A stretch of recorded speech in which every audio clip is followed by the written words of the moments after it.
नमस्कार, बिहार मिथिला न्यूज में आपका स्वागत है। मैं मनोज।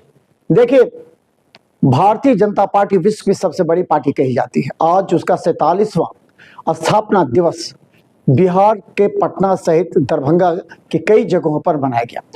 सबसे पहले हम बता दें कि दरभंगा के गौड़ाबौड़ा विधानसभा में पूर्वी क्षेत्र के जिला अध्यक्ष विनय कुमार पासवान की अध्यक्षता में कार्यक्रम का आयोजन किया गया, जिसके मंच संचालन पप्पू सिंह ने की। इस कार्यक्रम को गोदावरी के संस्थान वहां पर आयोजित किया गया था। इसमें संस्कृत बोर्ड के अध्यक्ष मिथिलेश झा मौजूद थे। इसके अलावा दरभंगा के सांसद गोपाल डी ठाकुर सहित कई बड़े नेता मौजूद थे।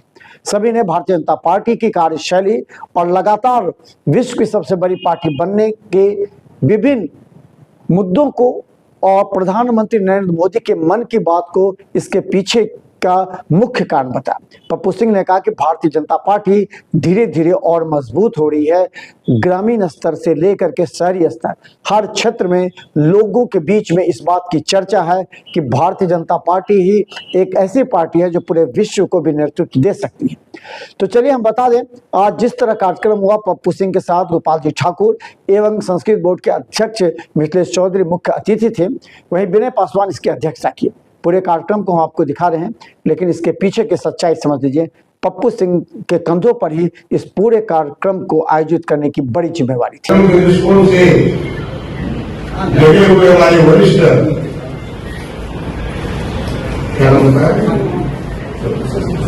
शशि भूषण जी और इस प्रदेश के राष्ट्रीय क्षेत्र में भी काम करने वाले इस जिला के आदित्य जी जो विराजमान है, मनोज जी जो हमारे अध्यक्ष मंडल के वहां जिला के अध्यक्ष है, मोर्चा के पूर्वांचल मोर्चा के जिला अध्यक्ष है दिल्ली में। ऐसे हमारे इस कार्यक्रम में मणिकांत जी और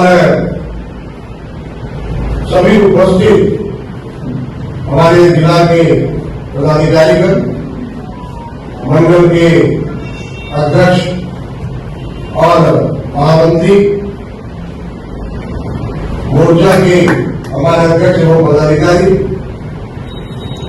सभी उपस्थित हमारे सम्मानित जिला के वरिष्ठ अभिभावक कार्यकर्ता एवं उपस्थित कार्यकर्ता भाइयों और जो 3 लोग जो हमारे संग है,